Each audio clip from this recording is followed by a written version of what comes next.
अब मैं यहाँ पर मेरे साथ कांग्रेस प्रवक्ता लक्ष्मीकांत शर्मा जी भी बने हुए हैं, उनका रुख करती हूँ। शर्मा साहब, किस तरह से देख रहे हैं आप इस बजट को? उसके बाद मैं किसान नेता स्वामी इंद्र जी का रुख करूंगी। देखिए सृष्टि जी, बड़ी देर से मैं कोशिश कर रहा था, मेरा नंबर बड़ी लेट आया है। जहां तक बजट का मामला आता है, मैं आपको कहना चाहूंगा कि इस बजट का तो अंदेशा कल हो चुका था। जब मैं आदरणीय मोदी जी को एक चैनल पर सुन रहा था, उन्होंने कहा था कि असली बजट तो जब हम लोकसभा में दोबारा चुनाव जीत करके आएंगे तब पेश करेंगे। मतलब ये था कि उन्होंने इस बजट को तो पहले ही नकार दिया था कि वो कोई बजट लेकर के नहीं आ रहे हैं, ना ही कोई बजट की बात कर रहे हैं। अभी मैं सुन रहा था भाजपा की प्रवक्ता को, बड़े ध्यान से मैंने सुना है। उन्होंने किसान की बात की है, उन्होंने युवाओं की बात की है, उन्होंने महिलाओं की बात की है। मैं उनसे पूछना चाहता हूँ कि महिलाओं को लखपति तो आप बनाने जा रहे हो, लेकिन गैस के सिलेंडर का रेट कहाँ है, रसोई का बजट कहाँ है? आज महिला को खाने के लाले पड़े हुए हैं। आप युवाओं की बात कर रहे थे, युवाओं को रोजगार देने की बात कर रहे थे।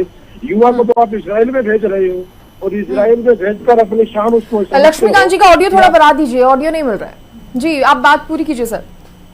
जी, तो देखिए इस तरीके से युवाओं के साथ जो छलावा किया जा रहा है, नरेंद्र मोदी जी जब सत्ता में आए थे 2014 के अंदर, आज करीब करीब इनको 10 साल पूरे होने वाले हैं।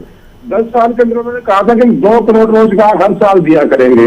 2 करोड़ के हिसाब से 20 करोड़ का रोजगार बन जाता है। कितने रोजगार केंद्र सरकार ने दिए हैं इन 10 सालों के अंदर, एक उसका श्वेत पत्र जारी होना चाहिए। 10 लाख करोड़ के बजट की बात करते हैं भाई, 10 लाख का तो आप तब दोगे ना। आपने कहा कि आपने रोजगार उपलब्ध करवाए हैं।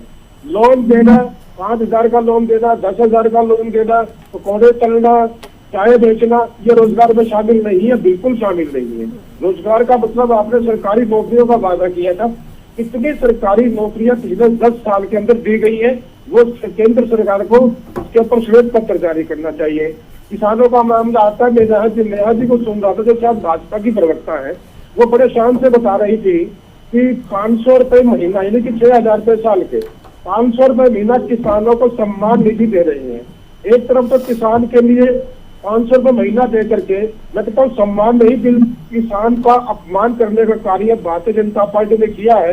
क्योंकि 500 रुपए महीना का मतलब 17 रुपए हर रोज के, जिसमें एक बीड़ी का बंडल तक आ नहीं पाता किसान के लिए। दूसरी तरफ इनके जो उद्योगपति मित्र हैं, जो जिनको बड़े बड़े लोन इन्होंने दिए हैं, पिछले 10 साल के अंदर 55 बड़े उद्योगपति हिंदुस्तान से व्यापार करते करते विदेश को भाग चुके हैं, हिंदुस्तान के बैंकों का पैसा लेकर। उनके बारे में केंद्र सरकार ने क्या किया है, सीतारमण जी ने क्या किया है, या भाजपा की सरकार ने क्या किया, उसके ऊपर श्वेत पत्र जारी होना चाहिए। किसान के लिए 500 रुपए महीना यानी 17 रुपए हर रोज के, उद्योगपति मित्रों के लिए करोड़ों रुपए की खैरात बांट देते हैं। जो उनको अनुदान दिया जाता है, जो उनको लोन दिया जाता है, उसको बच्चे खाते में डाल देते हैं। दोहरा मुआवजा किस लिए, इतना भत्ता मजाक किस लिए? दूसरी बात, इन्होंने कहा किसानों की आय दुगनी करने का। ईमानदारी के साथ भारतीय जनता पार्टी के लोग बता दें कितने किसानों की आय दुगनी होती है।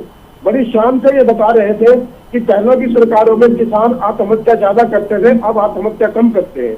मैं भाजपा प्रवक्ता को बताना चाहता हूँ कि 750 किसानों ने तो अपनी जान दिल्ली के बॉर्डर पर 3 काले कानूनों के खिलाफ दे दी है। तो आप किस तरीके से उसकी बात करते हैं? ठीक है सर। युवाओं को रोजगार नहीं देते। देखिए एक मिनट,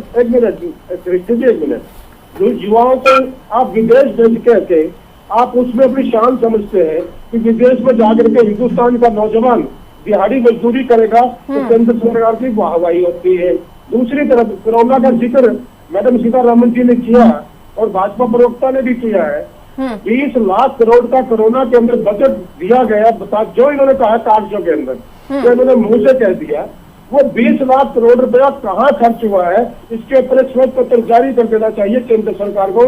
20 लाख करोड़ रुपए वो लोगों की जेब में गया है या भारतीय जनता पार्टी के लोगों की जेब में गया है, कुछ तो इनको बताना चाहिए, कुछ तो साफ करना चाहिए। ये 2 करोड़ 3 करोड़ मकानों का जिक्र करते हैं। भाई 2 करोड़ मकान आपने बातों में दिए हैं या कागजों में दिए हैं? ठीक है, आवास की भी बात करेंगे। आपने देखिए रोजगार की बात की, तमाम मुद्दे आपने यहाँ पर उठाए। मैं